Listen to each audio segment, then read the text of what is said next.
So कालच्या problem मध्ये काय होतं, there is a cuboid like this. Okay, this is a cuboid.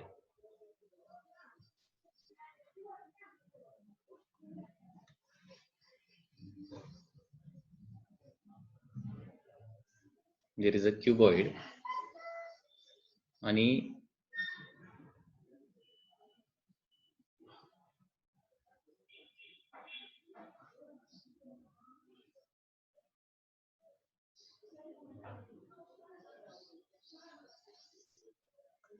त्याची लेंथ आहे L, ब्रेडथ आहे B अँड हाईट आहे H. आणि याच्यामध्ये काय म्हटलंय, L is greater than H is greater than B असं म्हटलंय and L is 4 times breadth असं म्हटलंय. ओके, याची रेझिस्टिव्हिटी आहे रो. रेझिस्टिव्हिटी किती आहे, रो आहे. तर आरमॅक्स डिवायडेड बाय आर्मिन या क्युबॉइडच्या बाबतीत किती येणार आहे. आरमॅक्स डिवायडेड बाय आर्मिन असं विचारलंय, minimum between the parallel faces. Okay, म्हणजे हा जो क्युबॉइड आहे तो वेगवेगळ्या पद्धतीने आपण सर्किटमध्ये जोडू शकतो. म्हणजे हा फेसला एक वायर जोडू शकतो, या फेसला म्हणजे त्याच्या अपोजिट फेसला दुसरी वायर जोडू शकतो आणि त्याच्यामुळे या दोन पॉईंटच्या दरम्यान काय होणार आहे, क्यूबचा काहीतरी रेझिस्टन्स येणार आहे आणि हा रेझिस्टन्स काय असणार आहे, अलॉंग द लेंथ येणार रेझिस्टन्स. किंवा एक वायर आपण टॉप फेसला जोडू शकतो, दुसरी वायर बॉटम फेसला आपण जोडू शकतो आणि त्यावेळी देखील काय होणार आहे, या दोन वायरच्या दरम्यान काय होणार आहे, रेझिस्टन्स अलॉंग हाईट येणार आहे. ओके, त्याच पद्धतीनं लेफ्ट हँड साइडचा सरफेस आणि राईट हँड साइडचा सरफेस याला देखील एक वायर आपण जोडू शकतो, लक्षात घ्या. आणि त्याच्यामुळे या दोन वायरच्या दरम्यान रेझिस्टन्स काय येणार आहे, रेझिस्टन्स अलॉंग द ब्रेडथ येणार आहे. म्हणजे या डिफरंट मेथडनं काय होणार आहे, रेझिस्टन्स जो आहे तो सर्किटमध्ये आपण आणू शकतो. ठीक आहे, आता सगळे रेझिस्टन्सेस आपण काढूया पुन्हा एकदा. आता फर्स्ट रेझिस्टन्स अलॉंग लेंथ किती असणार आहे. रेझिस्टन्स अलॉंग लेंथ म्हणजे लक्षात येते का बघा, हा क्यूब आपण सर्किटमध्ये कसं जोडणार आहे, एक वायर जी आहे ती लेंथच्या लेफ्ट हँड साइडला जोडणार आहे आणि दुसरी जी वायर आहे ती लेंथच्या राईट हँड साइडला जोडणार आहे. त्याच्यामुळे मधला जो पोर्शन येणार आहे, मधल्या पोर्शन मधलं जे मटेरियल आहे ते काय करणार आहे, तुम्हाला रेझिस्टन्स प्रोव्हाइड करणार आहे. ठीक आहे, तो रेझिस्टन्स किती असणार आहे, resistance along the length R is equal to resistance along the length, म्हणजे when it is connected along the length काय येणार आहे, रेझिस्टन्सचा फॉर्म्युला काय असतो, रो एल बाय ए असतो. हा फॉर्म्युला पाठ पाहिजे, रेझिस्टन्सचा formula rho L by A. Okay, along the length काढायचा असेल तर लेंथ आपल्याला एलच घ्यावा लागेल आणि एरिया ऑफ क्रॉस सेक्शन, आता एरिया ऑफ क्रॉस सेक्शन म्हणजे लेंथला परपेंडिक्युलर असणारा एरिया, लेंथला परपेंडिक्युलर असणारा एरिया काय येणार आहे, बी इंटू एच येणार. लेंथला परपेंडिक्युलर असणारा क्रॉस सेक्शन एरिया म्हणजे काय होणार आहे, बी इंटू एच येणार. तसं सेकंड, या क्युबॉइडचा रेझिस्टन्स अलॉंग ब्रेडथ किती येणार आहे, along breadth. Resistance along the breadth घ्यायचा असेल तर रो इंटू लेंथ किती घ्यावं लागेल, ती ब्रेडथच घ्यावं लागणार. ओके, मग त्याच्यासाठी आपल्याला रेझिस्टन्स अलॉंग ब्रेडथ काढण्यासाठी एक वायर जी आहे, म्हणजे रेझिस्टन्स अलॉंग ब्रेडथ सर्किटमध्ये येण्यासाठी एक वायर बीच्या लेफ्ट हँड साइडला जोडायला पाहिजे, दुसरी वायर बीच्या राईट हँड साइडला जोडायला पाहिजे. त्याच्यामुळं बी एवढी लेंथ असणारा काय होणार आहे, रेझिस्टन्स सर्किटमध्ये येणार आहे, त्याची लेंथ बी असणार आणि एरिया ऑफ क्रॉस सेक्शन काय असणार आहे, एल इंटू एच असणार. आता एल इंटू एच. आणि थर्ड, रेझिस्टन्स अलॉंग हाईट काढूया. म्हणजे सर्किटमध्ये रेझिस्टन्स अलॉंग द हाईट काढायचं असेल तर एक टर्मिनल जे आहे ते हाईटच्या एका पॉइंटला जोडायला पाहिजे आणि दुसरं हाईटच्या दुसऱ्या पॉइंटला. त्याच्यामुळे तर रेझिस्टन्स अलॉंग द हाईट काय येणार आहे, रो इंटू, आता लेंथ म्हणजे काय घ्यावं लागेल, हाईट घ्यावं लागणार आणि एरिया ऑफ क्रॉस सेक्शन म्हणजे हाईटला परपेंडिक्युलर असणारा एरिया, हाईटला परपेंडिक्युलर असणारा एरिया म्हणजे एवढा येणार आहे, लक्षात घ्या, दॅट इज एल इंटू बी येणार. आता याच्यामध्ये मिनिमम रेझिस्टन्स कुठला असणार आणि मॅक्सिमम रेझिस्टन्स कुठला असणार आहे. जिथं लेंथ मॅक्सिमम असणार आणि एरिया कमी असणार आहे तिथं रेझिस्टन्स काय असणार आहे, मॅक्सिमम असणार आहे. तर हा जो येणार आहे तुमचा आर मॅक्स येणार, कारण लेंथ सगळ्यात जास्त आहे असं म्हणून सांगितलंय, दिस इज आर मॅक्स. आणि ब्रेडथ सगळ्यात कमी आहे म्हणून सांगितलंय, त्याच्यामुळे हा काय येणार आहे, आर मिनिमम येणार आहे. And therefore resistance maximum divided by resistance minimum या क्युबॉइडचा विचारलाय. Resistance maximum divided by resistance minimum म्हणजे काय येणार आहे, maximum rho L by B H into R minimum काय होणार आहे LH बाय रो बी येणार. त्याच्यामुळे कॅन्सल काय होणार आहे H cancel, rho cancel, and therefore इथं राहणार आहे L इंटू L म्हणजे L square divided by B square, R max by R minimum. आणि L बाय बी किती दिलंय तुम्हाला, L by B is given as 4 and therefore maximum resistance divided by minimum resistance of this cuboid will be काय होणार आहे 16 येणार आहे, कारण L by B 4 आहे, त्याचा स्क्वेअर काय होणार आहे 16. So that is the answer 16:1. या प्रॉब्लेम मध्ये कुणाला काही डाऊट असेल तर विचारा, मेसेज करा किंवा बोलला तरी चालेल, बोलायला शिका. ओके, मध्ये मध्ये डाऊट्स विचारा, ते बरं पडेल थोडस. सगळ्यांना लक्षात आला का हा प्रॉब्लेम?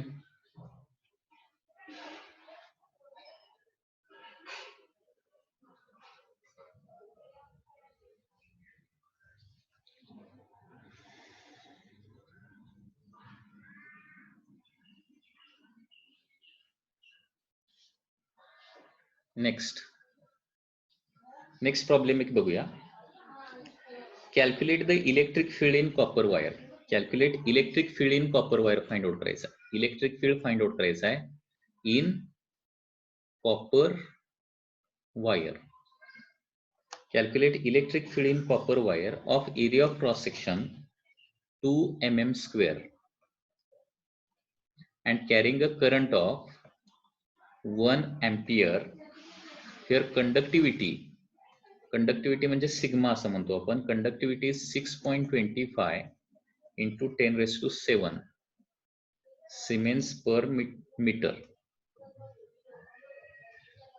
ठीक आहे. इलेक्ट्रिक फील्ड, आता सिग्मा आणि इलेक्ट्रिक फील्ड यांच्यामधलं एक रिलेशन माहित आहे आपल्याला, बरोबर आहे ना? क्वेश्चन मध्ये काय दिलंय बघा पुन्हा एकदा. एका कॉपर वायर मधलं इलेक्ट्रिक फील्ड काढायला सांगितलंय आणि गिवन काय आहे, एरिया ऑफ क्रॉस सेक्शन दिलाय, करंट दिलाय आणि सिग्मा दिलाय. ठीक आहे. आता ओहम्स लॉ दोन फॉर्म मध्ये, एक स्केलर फॉर्म मध्ये आहे आणि दुसरा व्हेक्टर फॉर्म मध्ये. Okay, ohm's law scalar form मध्ये कसा आहे, हे दोन फॉर्म्युले इम्पॉर्टंट आहेत, पाठ पाहिजे. Phi R is equal to fee by I, R is equal to fee by I किंवा phi is equal to I R and so on. Okay, हा आहे ओहम्स लॉचा स्केलर फॉर्म. आणि ओहम्स लॉचा व्हेक्टर फॉर्म काय आहे, that is J is equal to sigma into E. Okay, so this is vector form. हा पाठ पाहिजे, पाठ करा हा formula. J is equal to sigma E. J is equal to sigma E किंवा याचाच दुसरा फॉर्म देखील आहे, लक्षात घ्या, रेझिस्टिव्हिटीच्या स्वरूपात.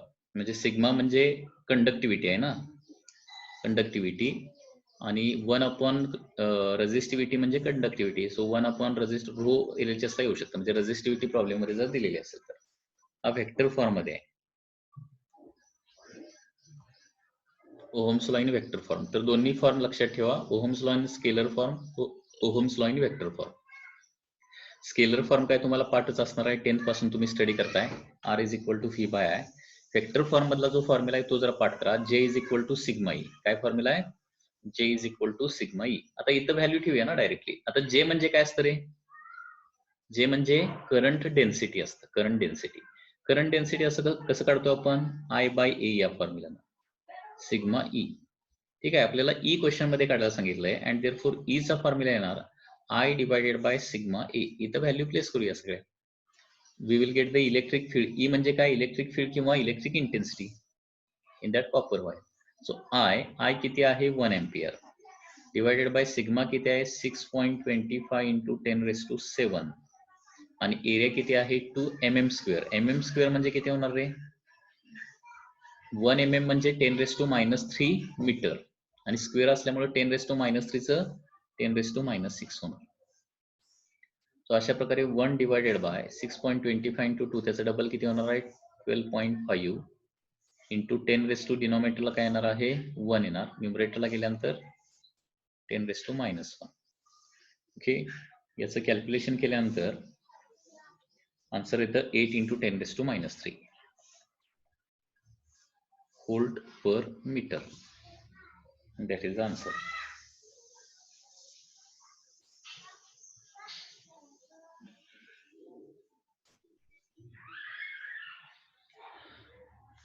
आणखी एक प्रॉब्लेम बघूया.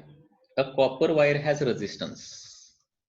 कॉपर वायरचा रेजिस्टन्स आहे 10 ohm and area of cross section is given as 1 mm square. Area of cross section दिला आहे 1 mm square. Potential difference of 10 volt. Potential difference of 10 volt is applied across the wire. Calculate drift speed of electron. याच्यावरून काय करायचं आहे, FD calculate करा असा question आहे. What is drift velocity of electron. इथं n ची व्हॅल्यू पण दिली आहे. स्मॉल n म्हणजे number of electrons per unit volume. Number of free electrons per unit volume आहेत 8 × 10⁻28 पर क्युबिक मीटर पर मीटर क्यूब. तर आपल्याला ड्रिफ्ट वेलॉसिटी काढायची आहे. आता इथं बघा आर माहित आहे आणि फी माहित आहे. आर आणि फी वरून काय करू शकतो आपण, करंट काढू शकतो. आणि फीडी जे आहे ते करंटच्या फॉर्म्युल्यामध्ये आहे. आठवतंय का? करंट बरोबर फॉर्म्युला काय आठवतोय काय सांगा रे. करंटचा एक फॉर्म्युला. हा करेक्ट, NEA-FD हा फॉर्म्युला आहे. ओके, करंटचा फॉर्म्युला.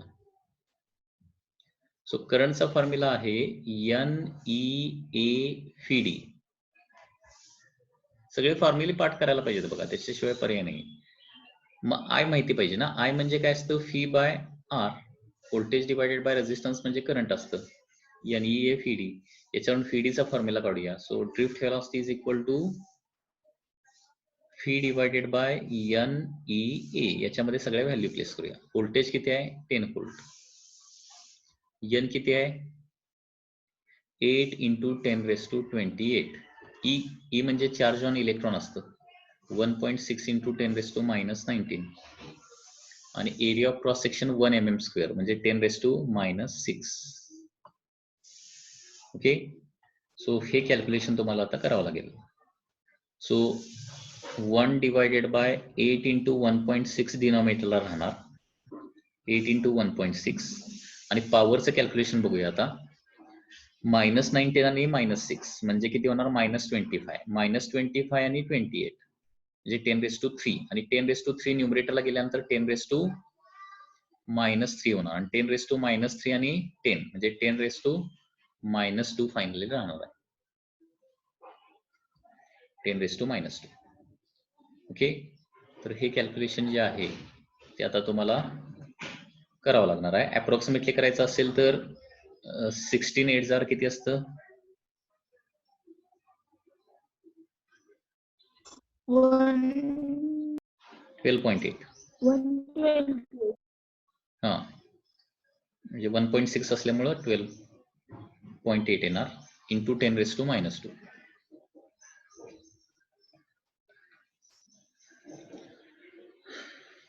तर अप्रॉक्सचा आन्सर काढायचा असेल तर 1/10 घेतलं. 1/10 ची व्हॅल्यू किती असते, 1/10 म्हणजे 0.1. 10⁻³ च्या आसपास येणार आहे. 10⁻³ किंवा त्याच्यापेक्षा थोडंसं कमी. ओके, एक्झॅक्ट कॅल्क्युलेशन तुम्ही करू शकताय. किंवा अजून अप्रॉक्सिमेशन करेक्ट करायचं असेल तर 1 डिवायडेड बाय 128 ऐवजी काय करा, 12.5 घ्या. ओके, आणि मग 25 ने डिवाइड करून वगैरे आन्सर काढू शकता. अप्रॉक्सिमेटली हे काय होणार आहे, 0.8 येणार ना, 0.08 येणार. 0.08 च्या आसपास येणार आहे इंटू 10⁻².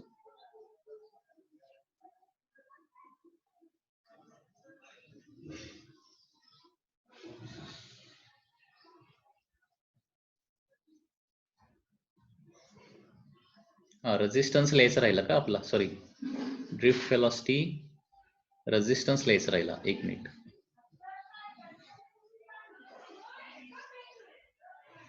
फी अपॉन NEA आणि रेजिस्टन्स कुठे गेला, आर लिहायचं राहिलं खाली, इंटू इथं आर लिहायचं राहिलं, इंटू आर. आर किती आहे, 10 आहे. म्हणजे हे 10⁻³ होणार. सो आन्सर येते 7.8 into 10⁻⁻5 मीटर पर सेकंड. साधारणपणे एवढी ड्रिफ्ट वेलोसिटी येते.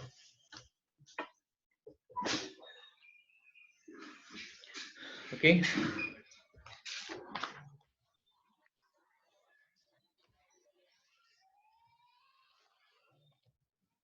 त्याच्यानंतर नेक्स्ट क्वेश्चन बघूया. नेक्स्ट क्वेश्चन काय लक्षात घ्या. A current of 1 ampere is flowing through copper wire. Current दिलाय 1 ampere is flowing through a copper wire of length 0.1 meter and cross sectional area 10⁻⁻6 meter square. If specific resistance दिलेला आहे 1.7 into 10⁻⁻8. If specific resistance is 1.7 into 10⁻⁸ तर PD calculate करायचं आहे, म्हणजे fee calculate करायचं आहे. आणि त्याचबरोबर जे देखील कॅल्क्युलेट करायचं आहे, म्हणजे करंट डेन्सिटी देखील कॅल्क्युलेट करायला सांगितलं. आता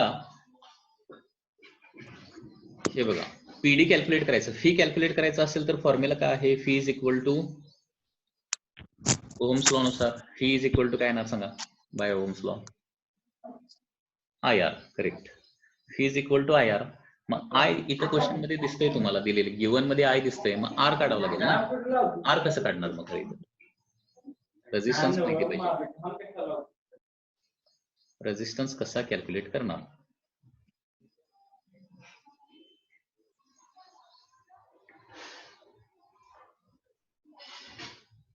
हा, रेजिस्टन्सचा फॉर्म्युला माहिती आहे की रे आपल्याला. Rho L divided by A हा रेजिस्टन्सचा फॉर्म्युला. And therefore phi is equal to काय येणार आहे. I into R, that is I into rho into L divided by A. या पद्धतीने आपण पीडी काढूया. आय ची व्हॅल्यू किती आहे 1. रो किती आहे 1.7 इंटू 10⁻⁻8. लेंथ किती आहे 0.1 divided by area of cross section किती आहे 10⁻⁻6. तो त्याच्यामुळे पीडी किती येणार बघा 1.7 फक्त राहतंय आणि पॉवरचं कॅल्क्युलेशन फक्त करावं लागेल. 10⁻⁻8 आणि 0.1 म्हणजे काय होणार आहे 10⁻⁹. 10⁻⁹ बाय 10⁻⁻6.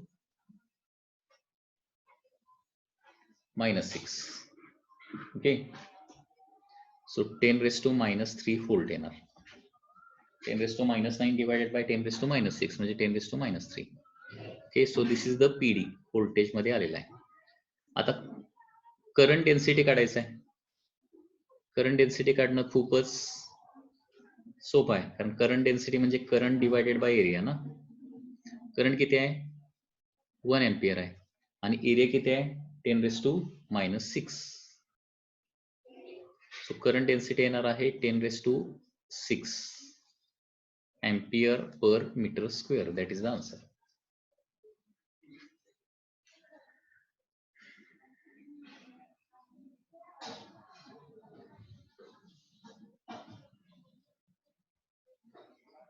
नेक्स्ट क्वेश्चन बघूया. नेक्स्ट क्वेश्चन काय बघा. Find the time of relaxation. Relaxation time find out करायचं आहे. Relaxation time is denoted by tau. Find the relaxation time between collision and free path of electron in copper at room temperature. आता इथे given काय काय बघा. Resistivity दिले. Resistivity दिले 1.7 into 10⁻⁻8. Okay. Ohm metre. Density of free electrons. Electron density दिले तुम्हाला किती दिले 8.5 into 10⁻28 per metre cube. Per metre cube एवढे इलेक्ट्रॉन आहेत. त्याच्यानंतर charge on each electron, mass of electron हे आपल्याला माहितीच आहे. आणि ड्रिफ्ट वेलॉसिटी फीडी पण दिली. ड्रिफ्ट वेलॉसिटी फीडी किती दिले that is 1.6 into 10⁻⁴. Metre per second. So this is the drift velocity आणि याच्यावरून आपल्याला काय करायचं आहे, रिलॅक्सेशन टाइम फाइंड आउट करायचं आहे. Okay, relaxation time.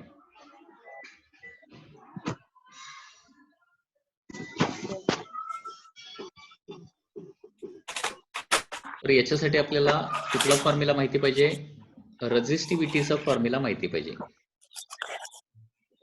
रेझिस्टिव्हिटीचा फॉर्म्युला जो आहे तो तुम्हाला माहिती असणं आवश्यक आहे. रेझिस्टिव्हिटीचा फॉर्म्युला कसा आला होता आठवते का?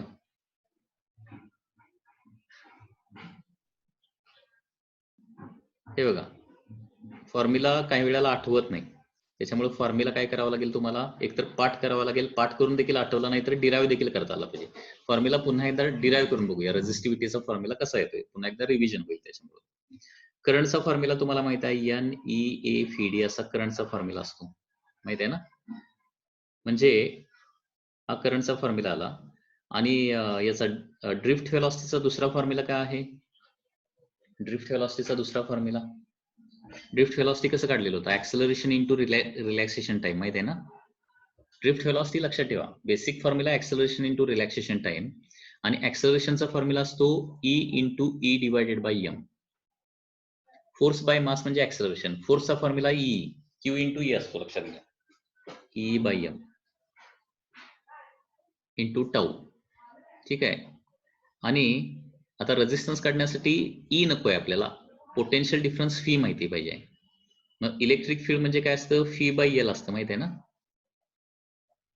Fee by L tau. हा झाला ड्रिफ्ट वेलॉसिटीचा फॉर्म्युला. ओके, आणि हा झाला करंटचा फॉर्म्युला.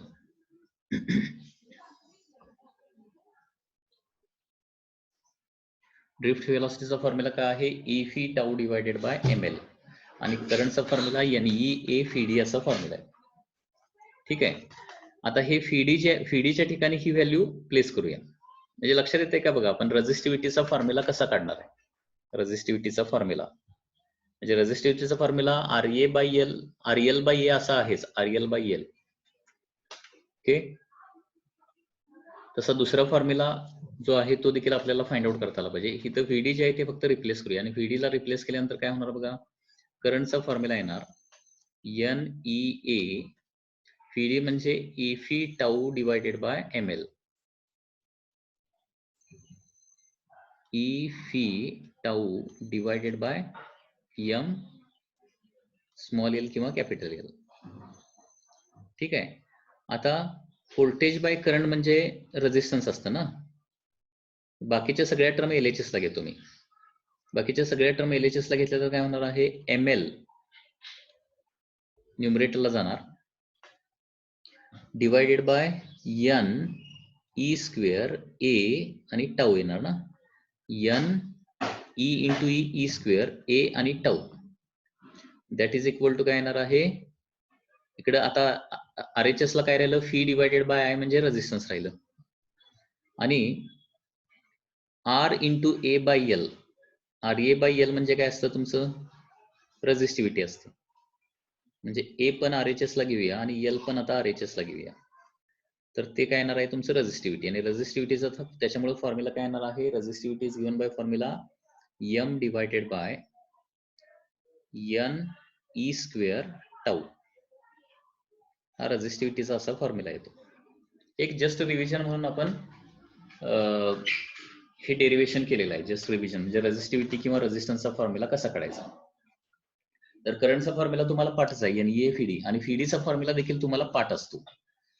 फक्त फीडी तिथं प्लेस केल्यानंतर फी बाय आय आपल्याला टर्म सुरुवातीला मिळते, रेझिस्टन्स मिळते, आणि RA बाय एल म्हणजे काय असणार आहे, resistivity, RA by L, R into capital A divided by L, म्हणजे दोन्ही साईडला A बाय एल न मल्टिप्लाय केलं तर काय होणार आहे, रेझिस्टिव्हिटीचा formula M divided by N E square tau येणार.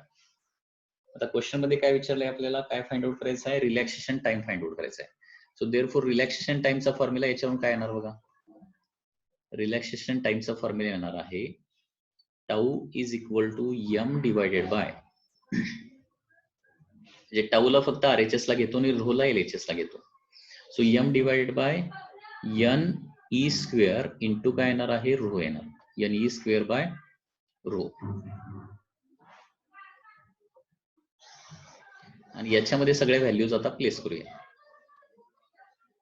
मास ऑफ इलेक्ट्रॉन किती असतं, 9.1 इंटू 10⁻⁻31. ह्या काही व्हॅल्यू तुम्हाला पाठच पाहिजेत. मास ऑफ इलेक्ट्रॉन असतं 9.1 इंटू 10⁻31. त्याच्यानंतर इलेक्ट्रॉन डेन्सिटी किती दिले, 8.5 इंटू 10⁻28. ओके. ई स्क्वेअर म्हणजे 1.6 इंटू 10⁻19. ई म्हणजे चार्ज ऑन इलेक्ट्रॉन, त्याचा स्क्वेअर. आणि रो म्हणजे रेझिस्टिव्हिटी. रेझिस्टिव्हिटी किती दिले, 1.7 into 10⁻8. Okay. So relaxation time is equal to 9.1 न्यूमरेटरला राहणार आणि डिनॉमिनेटरला काय काय राहणार बघा, 8.5 इंटू 1.6 चा स्क्वेअर. 1.6 चा स्क्वेअर म्हणजे काय होणार आहे, 2.56 इंटू 1.7. आणि पॉवरचं कॅल्क्युलेशन काय होणार बघा, 10⁻. न्यूमरेटरला -31, डिनॉमिनेटरची पॉवर किती येणार बघा, 28 आणि -19 चा स्क्वेअर आहे ना, म्हणजे 10⁻19 चा स्क्वेअर म्हणजे 10⁻38. म्हणजे डिनॉमिनेटरला 28 एक येणार, -38 एक होणार आणि -8 एक होणार आहे. म्हणजे किती होणार, -18 येणार डिनॉमिनेटरला, त्यांची पॉवर बरोबर आहे ना, -18. आणि -10⁻−18 वर गेल्यानंतर 10⁻+18 होणार आणि +18 आणि -31.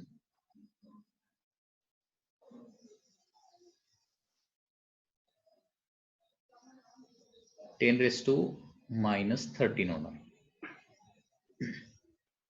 10⁻13. ओके. हे सगळं कॅल्क्युलेशन तुम्हाला करावं लागेल आणि कॅल्क्युलेशन केल्यानंतर फायनल आन्सर येतं, that is 2.5 into 10⁻14 second, -14 second. Okay. तर हे लक्षात ठेवा की रिलॅक्सेशन टाइम जो आहे तो अप्रॉक्सिमेटली किंवा त्याची ऑर्डर किती असते, 10⁻14 सेकंड असते रिलॅक्सेशन टाइम.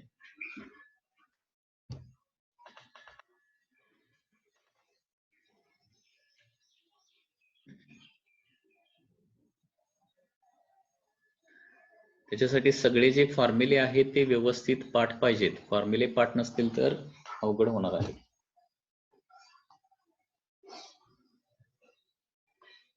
नेक्स्ट बघूया आता. Next question. A wire has resistance R. There is a wire. It has a resistance of capital R. If the radius of cross section is doubled, radius of cross section of the cylinder of the wire is doubled, then ratio of initial to final resistance. तर त्याच्यामध्ये काय करायचंय, सुरुवातीला radius double केल्यानंतर R'/R काय येणार आहे असा क्वेश्चन आहे. Second, if length of wire is increased by 10%, length काय करायची आहे, 10% न इन्क्रीज करायची आहे. तर त्यावेळी पर्सेंटेज इन्क्रीज इन रेजिस्टन्स विचारलाय, पर्सेंटेज चेंज इन रेजिस्टन्स विचारलंय. आणि तिसरी गोष्ट सी, थर्ड काय आहे, length is increased by 20%. Length जर आता 20% न वाढवली, पुन्हा एकदा percentage change in its resistance काढायचं आहे. या तीन गोष्टी कॅल्क्युलेट करायच्या आहेत. ओके. आता हे कसं सॉल्व्ह करता येईल बघा, व्यवस्थित लक्ष द्या. आता रेजिस्टन्सचा फॉर्म्युला काय असतो सांगा. रेजिस्टन्सचा फॉर्म्युला असतो ρL/A. हा तर फॉर्म्युला पाठ आहे, कारण लेंथ आणि रेडियसच्या स्वरूपात वगैरे आपल्याला आन्सर पाहिजे आहे ना, त्याच्यामुळे हाच फॉर्म्युला आपल्याला बघावा लागेल. Resistance is equal to ρL/A. आता रेडियसच्या स्वरूपात लिहायचं झालं तर ρL/एरिया. एरिया ऑफ वायर म्हणजे काय असणार आहे, area of cross section πr² असणार रेडियसच्या स्वरूपात. आता फक्त रेडियसच डबल केली, रेडियस फक्त डबल केली तर आपण काय करणार, ρL आणि पाय कॉन्स्टंट ऍझ्युम करणार आहे. अँड देअरफोर फर्स्ट केस मध्ये काय होणार बघा, resistance is inversely proportional to काय येणार आहे, आर स्क्वेअर. आणि त्याच्यामुळं R dash divided by R is equal to, म्हणजे new resistance divided by original resistance, हा रेशिओ त्यांनी काढायला सांगितलाय. R dash divided by R is equal to काय येणार आहे, इनव्हर्सली असल्यामुळं R divided by R dash square होणार. आता आर म्हणजे ओरिजिनल रेडियस. आता ओरिजिनल रेडियस आर असेल तर न्यू रेडियस काय होणार, डबल केले म्हणजे 2r होणार, त्याचा स्क्वेअर. सो आन्सर काय येणार आहे 1/4. So R dash by R जे आहे ते आन्सर काय येणार आहे 1/4 येणार आहे. Ratio of initial to the final resistance. Okay, आता याचं बुक मध्ये आन्सर त्यांनी किती काढलेलं आहे लक्षात घ्या. बुक मध्ये आन्सर काढलेला आहे 16 आन्सर काढलेला आहे. आणि बुक मधला आन्सर जे आहे ते इनकरेक्ट आहे, कारण वायरची फक्त रेडियस डबल केलंय असं दिलंय. व्हॉल्यूम कॉन्स्टंट आहे का नाही ते सांगितलेलं नाहीये. म्हणजे बघा, फक्त रेडियस डबल केली असं दिलेलं असेल तर R dash divided by R हे आन्सर काय येणार आहे 1/4 येणार आहे. आणि रेडियस डबल केले while volume is remaining constant असं असेल, व्हॉल्यूम कॉन्स्टंट असेल असं जर दिलेलं असेल तर त्याचा आन्सर आणि परत वेगळा येणार आहे. ठीक आहे, तर आपण हे काढलेलं आन्सर जे आहे ते ऍब्सोल्युटली करेक्ट आहे. 1/4च आन्सर आहे याचं येणार. ओके, पण फक्त रेडियस डबल केली असं दिलंय, बाकीची कुठलीही इन्फॉर्मेशन इथं दिलेली नाहीये. व्हॉल्यूम जर कॉन्स्टंट राहत असेल आणि त्यावेळी जर रेडियस डबल केली तर आन्सर काय ते बघूया, कारण तसं क्वेश्चन मध्ये काहीही सांगितलेलं नाहीये. व्हॉल्यूम कॉन्स्टंट असताना रेडियस डबल केली तर काय होईल त्याचा फॉर्म्युला काढूया. आता व्हॉल्यूमच्या स्वरूपात मग फॉर्म्युला, व्हॉल्यूम आणि रेडियसच्या स्वरूपात फॉर्म्युला पाहिजे मग आपल्याला. दुसरा फॉर्म्युला काय येणार बघा आता, मग R is equal to rho L by A ना. आता लेंथ आपल्याला फॉर्म्युल्यामध्ये नको आहे, फक्त एरिया ऑफ क्रॉस सेक्शन पाहिजे आहे. आता इथं काय होणार बघा, व्हॉल्यूम म्हणजे काय असतं, area of cross section into length असते. So length is equal to fee by A येणार, V by A. And therefore रेझिस्टन्सचा व्हॉल्यूमच्या स्वरूपात फॉर्म्युला काय येणार आहे, rho V by A square येणार. Rho V by A square होणार. लक्षात येते का, rho V by A square. कारण यल फक्त रिप्लेस केलं इथं, यल इथं फक्त रिप्लेस करायचं. यल म्हणजे फी बाय ए डिनॉमिनेटर जाणार आणि ए स्क्वेअर होणार आहे. आणि आता याच्यामध्ये इफ फी जर कॉन्स्टंट असेल, व्हॉल्यूम कॉन्स्टंट असेल तर काय होतं, resistance is inversely proportional to A square होणार. व्हॉल्यूम पण कॉन्स्टंट, रो पण कॉन्स्टंट असेल तर resistance is inversely proportional to A square. And therefore resistance is inversely proportional to R raise to 4 येणार. कारण A is directly proportional to R square आहे ना, A is equal to pi R square आहे. And therefore आता मग R dash by R आता formula काढला, new resistance divided by original resistance, तर काय येणार आहे R divided by R dash raise to 4 येणार आहे. ओरिजिनल रेडियस आर आणि न्यू रेडियस काय असेल आता डबल केली 2r केली तर रेस टू 4, म्हणजे याचा आन्सर काय येणार आहे 1/16 आन्सर येणार. 1/16.